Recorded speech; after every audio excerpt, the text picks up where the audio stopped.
Good morning students. Today I am going to take Hindi. बच्चों, आज मैं हिंदी कराऊंगी आपको। हिंदी में हमारा 7वां लेसन है मेरा बचपन, उसके हम एक्सरसाइज को यानी अभ्यास को करेंगे। ठीक है, चलिए स्टार्ट करते हैं।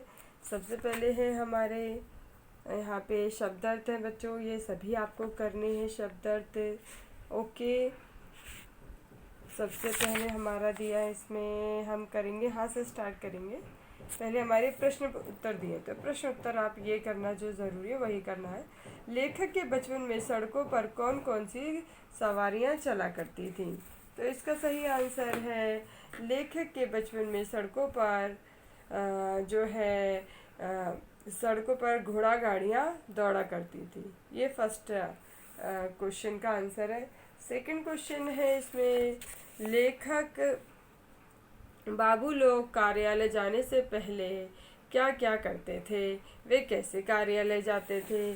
सही आंसर है, अपने अपने कार्यालय जाने से पूर्व बाबू लोग हुक्के का गहरा दम लगाकर पान में हुक्के का दम लगाकर खाते खाते पान चबाते जाते थे। उनमें से कोई तो पालकी में जाता था और कोई 4 व 5 लोग मिलकर एक गाड़ी किराए पर ले लेते थे।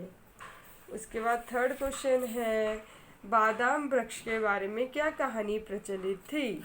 इसका सही उत्तर है, एक कहानी बादाम वृक्ष के संबंध में अत्यधिक प्रचलित थी। कहा जाता था कि एक भूत अपना एक पैर लेखक के घर की अपना एक पैर वृक्ष की शाखा पर रखता था तथा दूसरा पैर लेखक के घर की तीसरी मंजिल की छत पर रख कर खड़ा रहता था। चौथा प्रश्न है,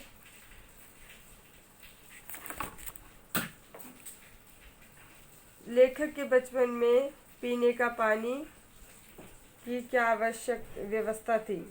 तो सही उत्तर है, उस समय पानी के नल नहीं होते थे। माघ फागुन के महीने में गंगा जी का जल शुद्ध रहता था। लेखक के घर के कहार वर्ष भर के लिए अपनी बहगियों पर बड़े बड़े घड़ों में गंगा जल भरकर लाते थे और उन्हें नीचे की अंधेरी कोठरियों में, जिनमें प्रायः सीलन हुआ करती थी, रख देते थे।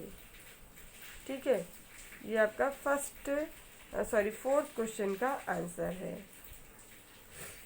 फिर आपके आ जाइए, फिफ्थ क्वेश्चन का आंसर आपको नहीं करना है। ठीक है, रिक्त स्थान भरो। घोड़ों की उभरी हड्डियों पर सटासट चाबुक पड़ा करते थे। क्वेश्चन नंबर 2, धनिकों की गाड़ियों पर उनके नाम संकेत लगे रहते थे। स्त्रियां बंद पालकियों में बैठकर बाहर आती जाती थी। रात होने पर घर के नौकर अरंडी के तेल का दीपक जला देते थे। एक दिन मैं घर की नौकरानी के खर्राटों की आवाज़ सुनकर मूर्छित हो गया। माघ फागुन के महीने में गंगा जी का जल शुद्ध रहता था। अब देखिए, ये है हमारा सही गलत।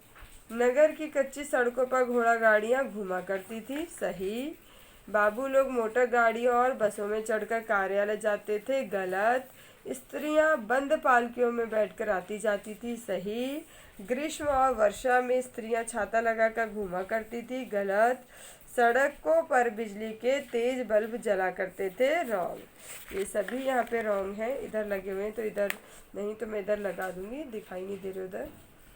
सही विकल्प पर सही का निशान लगाए। रविन्द्रनाथ टैगोर का जन्म कहाँ हुआ था? कोलकाता में। स्त्रियां किसके अंदर बैठकर आती जाती थी? पालकियों में। लोग उजाले के लिए क्या जलाते थे? लालटेन। ठीक है, और यहाँ आपको बच्चों करना है ये वर्तमान, भूतकाल और भविष्य काल के वाक्य बनाने हैं। जैसे मैं पढ़ रहा हूँ, हम हंस रहे हैं, ये वर्तमान काल हो गया। हाँ, ये हो गया आपका भूतकाल, तो वह सो गया, मैं नहा लिया। उसके बाद भविष्य काल के, कल हम स्कूल जाएंगे, कल हमारा मैच होगा। इस तरह से जो भविष्य की बात बता रहे हैं। विलोम शब्द लिखो बच्चों, इसमें आपको विलोम करना है। बेचना का खरीदना, जल्दी का देर, कमजोर का बलवान, भाई का बहन, निकलना का गढ़ना, पाना खोना, सच झूठ, ईमानदार बेईमान। तो ये आपको करने हैं विलोम शब्द। वचन बदलिए। आंधी आंधियाँ, तारे तारा तारे, ऊंचा ऊंचे, प्राण प्राणों, ग्वाले ग्वाल ग्वाला, और उसके बाद मुसीबत मुसीबतें, भाई भाइयों, ईंधन ईंधने। ये सभी आपको वचन बदलने हैं। अनेक शब्दों के लिए एक शब्द लिखिए। उसमें सबसे पहले जो कम जानता हो, अल्पज्ञ। जो भिक्षा मांगता हो, भिक्षुक। जो देश पर शासन करता हो, राजा। यात्रा करने वाला, यात्री। गांव में रहने वाला, ग्रामीण। जो किसी का पक्ष ना ले, निष्पक्ष। तो ये आपको करने हैं। उसके बाद है आपके पर्यायवाची लिखिए। कठोर का कड़क, सख्त, भयानक। गोविंद का पीताम्बर, उपेंद्र, विष्णु। आदर का सम्मान, इज्जत, कद्र। उद्यम का उद्योग, व्यापार, धंधा। विपदा का विपत्ति, मुसीबत, आफत। बहुत सारे हैं, आपदा। वेश का पहनावा, वेश, पोशाक। इस तरह से आपको ये सारे कर लेने हैं। ठीक है, चलिए, okay, bye bye, have a nice day.